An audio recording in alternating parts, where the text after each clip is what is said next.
Well, now to a developing story. Rapper Fetty Wap under arrest on federal drug charges. He was taken into custody last night at Citi Field. CBS News' Jennifer McLogan is live at federal court in Central Islip, Long Island with more. Jennifer. Mary and Chris, good afternoon. It's coming as a shock to his loyal fan base. The talented rapper Fetty Wap, father of 6 children, will be arraigned here this afternoon on federal narcotics drug conspiracy charges. It is alleged he was mailing narcotics to the U.S. Post Office and then using drivers with hidden vehicle compartments to transport mass quantities of cocaine, heroin, and fentanyl across the country. The rapper Willie Jr. Maxwell II, better known by his stage name Fetty Wap, rose out of obscurity in Paterson, New Jersey to overnight sensation in the summer of 2015 with his mega hit Trap Queen.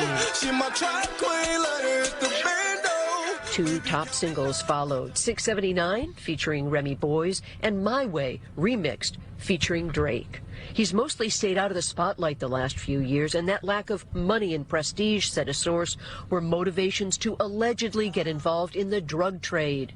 He was ready to perform last night in Citi Field at Rolling Loud, but his set never happened. The FBI grabbed him before he hit the stage. He's been in federal custody ever since. Oh, wow.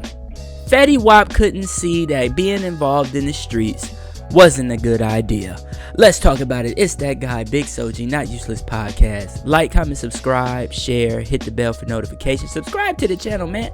I know y'all like these videos. Go ahead and subscribe to your mans. Okay, but we got to talk about this, man. Fetty Wap allegedly is involved with transporting massive amounts of cocaine, heroin, and fentanyl around the country.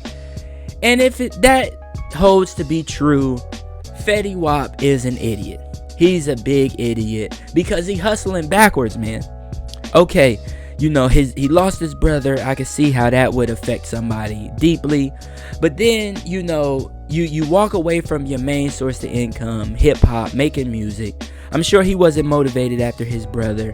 Then that took a toll on him financially, because I know he has 6 kids. So financially, you know, that's draining him. So he decided to take a big risk, allegedly take a big risk and do that. Allegedly. If so, man, that is the dumbest thought that has ever entered that man's head. Why would you participate in the streets after you have a chance to make it to make it big in hip hop? Okay, now we know that a lot of these guys that are in hip hop, they don't come from the best environments and they don't have the best thought processes. As we can see, they you know, they snitch on themselves all the time, and that's just an idiotic move. If you decided to walk away from something that you would potentially make millions of dollars with to try to make some fast money, no matter what the circumstance was. No matter what the circumstance was, like, oh man, I'm gonna go out here and I'm gonna try to hustle up in the streets real quick. No, you could have pulled the Boosie. Boosie got on his Instagram and started saying, hey, look, if you need me to endorse something or do a commercial for you, send me this money. Like, he could have came up on some money a different way, if that's what he was actually involved with. Another thing, if he's not involved with it, and he had people around him that was involved with it, he's also an idiot for that. Like, eventually you guys have to know, if you are going to be a rapper and you from the streets, the street guys around you, it's never good. The entourage is never good. Getting out there, you know, robbing people, selling drugs. This is what the entourage does.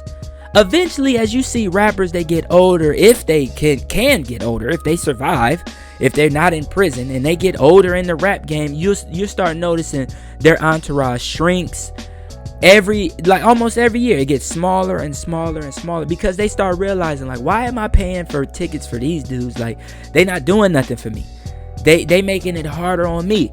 Like, because of their activities, I'm the main name, so I'm gonna get blamed for it. So we don't know if that's the situation here. I mean, that would be the best situation for Fetty Wap. If it's not the situation, he ruined all of that. He not only did he screw up his life, he screwed up his kids' lives. I mean, who's going to take care of his kids now? Because we know the mamas was getting a bunch of money from him, and their whole lifestyle was being taken care of by him. So what happens now? He's out the picture. If he was involved with this and he gets convicted, he's going to be out the picture for pretty much ever. It'd be a life sentence for him. They caught fentanyl and heroin. Yeah, that's pretty much a life sentence. And he was trying to put it in the mail. Like, come on. What are you thinking? These Pookies and Ray Rays, when they get opportunities, this is what they do. This is why men who are upwardly mobile have a disdain for these guys. Because when they get opportunities, they fumble the ball. They're destroyers. They screw it up. They screw it all up. And then they make everybody's life worse. And then they just bring a dark cloud over the family. Everything that they do, everything that they touch, it crumbles. It turns to dust.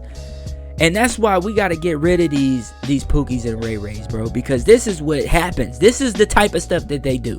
They get major opportunities and they still decide to do the same dumb stuff that they was doing in the street. And that ain't good for nobody.